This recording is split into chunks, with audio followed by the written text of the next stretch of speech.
Looking at the Markets with David Modell.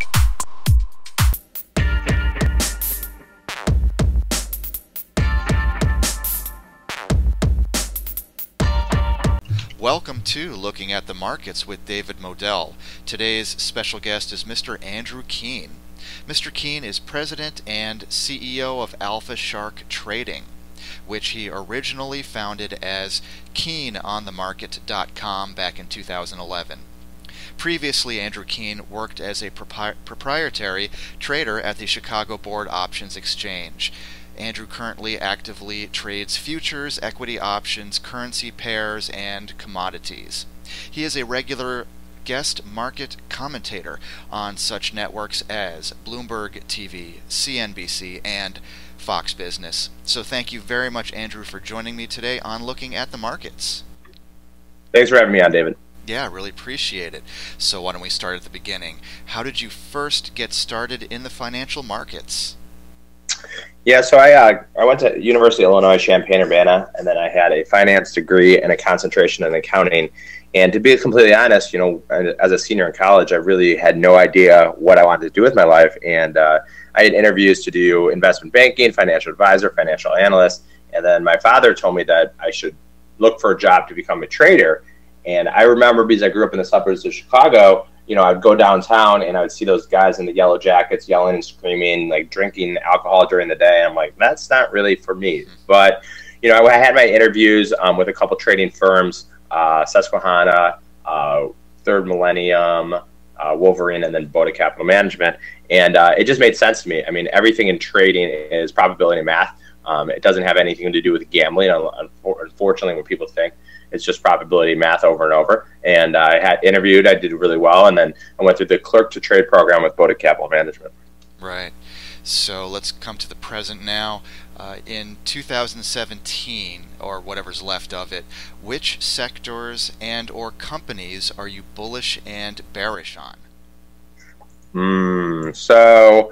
I currently right now I'm long a couple of oil names, and it depends on the day. I mean, oil is down a little bit today. I think the market's going to still plug and chug along. 24.88 was the highs. We had a huge reversal day on the daily chart, made new all-time highs, reversed, and closed on the lows. It just seems like the market gets bought on every single pullback. And since the market's been up so much this year, I think the market's up to close 10%. It's just going to continue to get bought on any dip. Amazon's looked a little weak. Apple, I think, will continue to move higher, especially with the iPhone news coming out. So I would say if I had to pick sectors to get long, I think technology looks the best. I trade the FANG name, so Apple, Baba's strong, Tesla's strong, Netflix is strong, Facebook's strong. So those names are strong. The banks relatively look a little weak. So, as we know, as the market usually goes higher, everything goes higher. But I like technology into the year. I've heard that you're also bullish on the cryptocurrencies. Is that true? Oh yeah, I'm like the biggest bull in the world. So I'm currently, and nothing is in stone yet, but we're currently going to launch a fund within hopefully a month on the cryptocurrency market. And Bitcoin is actually less risky at 4,000 than it is at 40 because it's more socially accepted.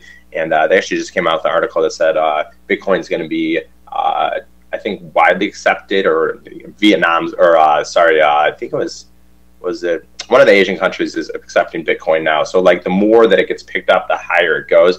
And Bitcoin has ran up so much. So Bitcoin and Ethereum make up 67% of the cryptocurrency market. I think the cryptocurrency market as a whole, which is 125 billion, 130 billion, right around there, is going to go to $1 trillion in 5 years. I just indulge in basically documentaries, movies, and reading a lot on the sector, and I just loved it. I think the opportunity is there.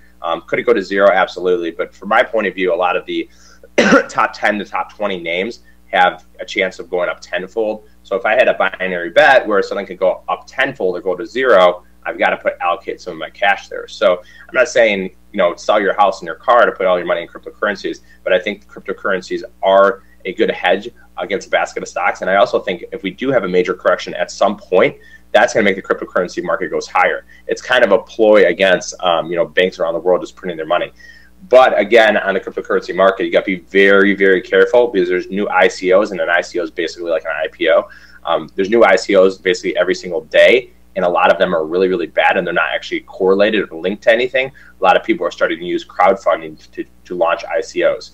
So I'm bullish on the crypto market, but before anybody dives in, be very, very careful because there's some suspect stuff out there. Absolutely, I agree with you. And yeah, you don't want to mortgage your house to get into any sector, and certainly not cryptocurrencies. And also, it should be said, quick disclaimer, nothing we're saying in this video is to be interpreted as investing or trading advice. And I am not a licensed or registered investment advisor, so please do your own due diligence, do your own research, make your own decisions. And speaking of that, I receive, I'm sure you do too, emails and calls from retail traders every day asking for advisement on how they can improve their trading. I've heard that 90% of retail traders fail at it. That's really unfortunate. Can this number be improved, and how? Yeah, absolutely. Same thing as you. I'm not a registered investment advisor. I can't give recommendations or advice. I can offer my opinion, and everything that I trade is 100% my own capital and my own trading account. I mean, today I'm having a monster day, and I'm up like $12,000, and that is all my capital. So I don't have any outside investors in my equity option space. But in terms of 90% of people losing money, just like the cryptocurrency market, there are some really good, moderators, teachers, coaches out there, and then there's some that aren't so good. So you kind of do your due diligence of what you're learning. Everybody's going to trade differently in this world. Everybody's going to have different risk tolerance. Everybody's going to want to trade different things. Some people just like credit spreads. Some people are long only. Some people are actively in the market for 8 hours. But the way that I think that people can move that 90% of traders that lose money, basically simple and easy. Educate in yourself. You have to take a little bit of money and invest in your education. Trading is like a business, right? You're not going to win every single day. I get frustrated personally because I think I should make money on every single trade, but that's not realistic. So educate yourself, indulge in it, go to webinars, get education from people that are trusted and respected. I know you interview a lot of people, and you got some really good guests on the show. So get educated by someone. I traded on the trading floor for 10 years. So my level of trading knowledge is going to be higher and more sophisticated than someone that was never on the trading floor. So just, see, research, spend time. They always say time in the seat. There's a really good book called Outliers. It's talking about 10,000 hours of anything to be an expert. So if you trade, 4 hours a day for a year, that's 1,000 hours. So you have to actually trade for 10 years to become an expert. But yeah, the three main reasons I think people lose money is, number one, they're setting up improper, poor reward to risk setups. Good traders think about how much money they can make. Great traders say, if I'm wrong, how much can I possibly lose? The second thing is, emotions. Your emotions are always going to involve. This is real money. This is your money, and it's a lot of money sometimes. And the third thing is, getting a good teacher, educator, or coach. I agree with everything you just said there. That is really important. Those concepts. First of all, get a mentor, and it doesn't have to be me. It could be somebody. I've interviewed a lot of people that are some great mentors, and I'm glad to add you to that. That roster of the great technicians and the great coaches out there. If people want to tap into your wisdom and insight and over a decade of trading floor experience, they should go to alphashark.com. That link will be in the description. If people go to alphashark.com, what are they going to see? What kind of services do you offer? Yeah, so what we offer, we have subscriptions and products. So on the subscription, the main one is we run a live trading room that is open from 8 a.m. Central Standard Time to 3:30 p.m. Central Standard Time. So it's 7.5 hours of audio and visual throughout the course of the day. Like I said, we have some traders that sit there for 7 hours a day. We have some traders that go there once a week. But that is the main core product, is our trading room. I run it for an hour, 15 minutes every day. And then I have 4 other full-time moderators that, once again, are not registered investment advisors that run the room when I'm not there. They're all personally trading on their own capital. None of that capital is mine at all. And then on the product side, like I said, education is very important. We have 14 educational courses on demand in DVD. We've sold over 10,000 courses since I launched the company. And the new hot thing is proprietary-based indicators. So we have 10 proprietary-based indicators on Thinkorswim, TradeStation, and Ninja. Yeah, I'm looking at alphashark.com right now. I really like the resources you have on there. You've got your blog, you got all kinds of products on here, and people should most certainly check it out. And you can read right on there what your track record is, which is quite impressive. And the fact that you're using real capital. This is not simulated paper accounts. I see a lot of websites where they claim to teach people how to trade, but then they have it in the fine print that all of their quote-unquote results are hypothetical. That's one thing I look for in the disclaimer, but I'm getting the impression, and tell me if I'm right, that all of your results are real and verified. Yeah, I mean, we don't have any CPA audits on anything because I actually just don't have to. And my compliance officer told me not to. But I mean, I've made millions in my trading career. In 7 and 8, I made close to $1 million trading Apple. So my best years were 7 and 8. I mean, I have no problem saying currently right now I am down on the year. In the trading room, traders can look at my P&L, my profit and loss daily and year to date, anytime they want throughout the course of the trading day. So I'm actually, good and bad is when I am trading real capital and I'm trading in front of people and I'm showing them my account. Sometimes I don't make money. Like I said, I am down this year, not very much. Like I'm looking at my account right now, I'm down like 11 grand before commissions. I was up 50 like in the first 3 weeks, and then I lost like 80, and then I've been kind of back and forth around this break-even level. So it's actually been a pretty hard year for me trading-wise. I just think that a lot of unusual option activity I usually trade hasn't been working out that well. But yeah, I do trade my own capital. Like you said, I'm not a registered investment advisor, so can't give recommendations or advice. But we have one of the largest all-day audio and visual trading rooms in the world. Sure. Wanted to talk about precious metals, one of my favorite topics. Do you currently have a position in precious metals, either the ETFs or the physical? I'm long physical gold. I'm long 15 gold coins, and my first sale will be $2,000 and the 3,000, 4,000. And since I had a very successful trading career on the trading floor, and mostly 7 and 8, I'm always like perma bear the market, and that's usually why I trade better in a bearish market. And gold, just like cryptocurrencies, I think is a hedge against the market. And I think if the market does have a rollover, then gold's going to go higher. I do not currently have any positions in any gold or silver names. I don't trade them that actively, just because a lot of the names like Barrick Gold, Newmont, they don't really trade that much during the day. And the ATRs, average true ranges, are pretty small. So I don't have any of that, but I am long physical gold. I think gold, just like cryptocurrencies, is a good portfolio hedge against a long basket of stocks. And I think if we do get a market correction, which I think will happen, I don't know if it's going to be this week or in 4 years, and I think it's going to be ugly. Then putting some money in gold is what I have. Never a bad idea to diversify your portfolio with some precious metals. At least that's what I believe. Now I wanted to talk about institutional order flow. From what I understand, you actually look at that as one of your metrics or guidelines to identify good trades. Is that true? Yeah, so what I use is it's a proprietary-based scanner. It's called Trade Alert. They're based out of New York. I'm very good friends with Henry. He's the CEO of the company. And I watch for institutional order flow in the option market.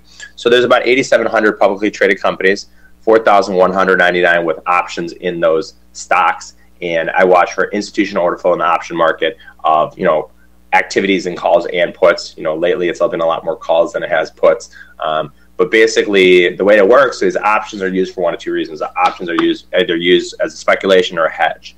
I'm looking for trades that I think are speculative trades. So, PAGP was a perfect example. Saw a huge institutional order flow on October and November calls, and today the stock spiked up over $1. It has actually recently sold off from the highs, but I took nice profits on that as the stock moved higher. I'm still in that position. So institutional order flow in the option market is how I trade.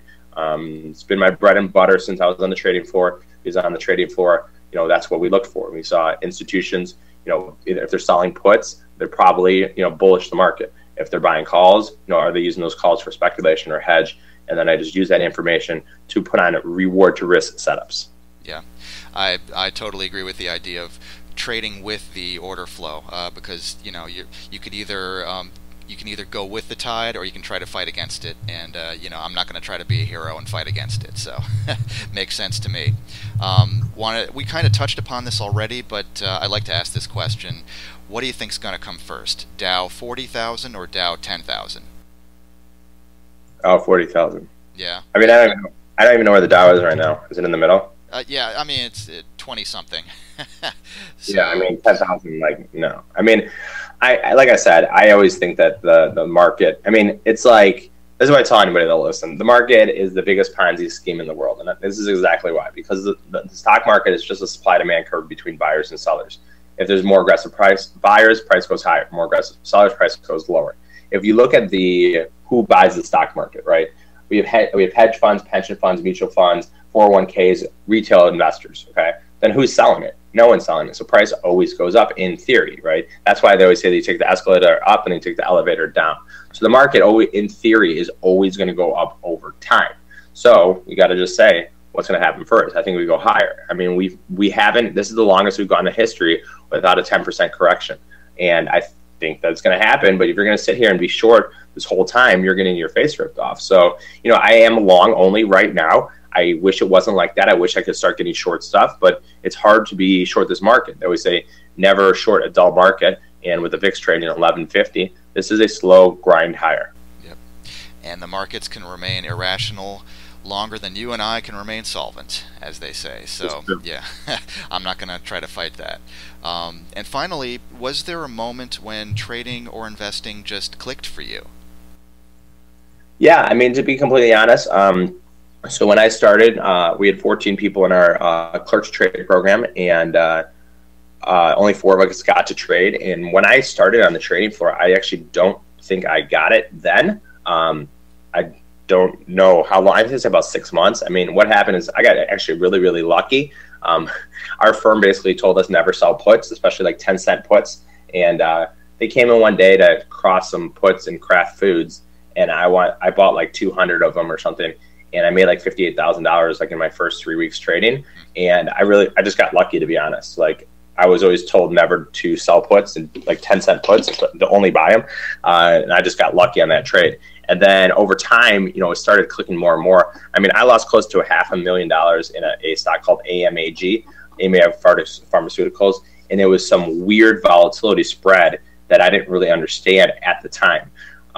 So now I get it more every single day. And you know, trading is hard. Like we said, 10,000 hours to become an expert. You know, trading is hard, understanding it. You know, and I trade 95% as equity option based. Equity option is the hardest thing to trade. I mean, stocks, futures, and Forex is easy. You buy it, it goes up, you make money, and it goes down, you lose money. And in the option market, you can put on strategies known as iron condors or iron butterflies, where if the stock doesn't move at all, you actually make money, which in stocks it doesn't. So where did it actually click? 9 months of clerk to trade program, then probably 6 months of trading. So probably didn't click for about a year and 3 months or a year and a half. Interesting, but it did click, and you've put in much more than the 10,000 hours necessary, and you've got the expertise. You've got over a decade of trading floor experience. So if people want to you know, tap into your know-how, if they want to communicate with you and your highly trained associates in the trading room, if they want to get those trading alerts, and if they want access to all of the education and resources, they need to go to alphashark.com, and that link will be in the description. I really appreciate your time today. I think this has been fascinating. If people want to contact you, how can they do that for more information? Yeah, so I live die on my email. My phone is attached to my hip. So Andrew at alphashark.com. I get close to probably 500 emails a day. I respond to every single one within 24 hours. So if anybody has any question, they're interested in what if they want a free trial to the trading room, if they want some of our option education, please just reach out to me personally. I don't have an assistant go through my email. I do it myself. It's Andrew at alphashark.com. Sure. And what about social media, Twitter, Facebook, so on? Yeah, Twitter, I have like, Twitter's my biggest following because 5 years ago, Twitter was the biggest. I have, I don't know, 35,000 or something, yeah. 28,000. It's Keene on Market, Keene on Market. We rebranded from Keene on the Market to Alpha Shark, but since my Twitter following is so big, I had to kind of keep that. I couldn't change the name. So that's my Twitter, Instagram, Google it. I don't know. It's like Andrew Keene _official. YouTube, I put up 2 videos every day on YouTube. Yep. Just look for Andrew Keene on that one. So yeah, I contribute the most probably on Twitter. Yep. And why not check out Mr. Keene on Twitter, on YouTube, and of course go to alphashark.com. Andrew Keene, this has been a really great interview. I learned a lot, and you're welcome back anytime on Looking at the Markets. Thank you so much, sir. Okay, thank you so much. Thank you for watching.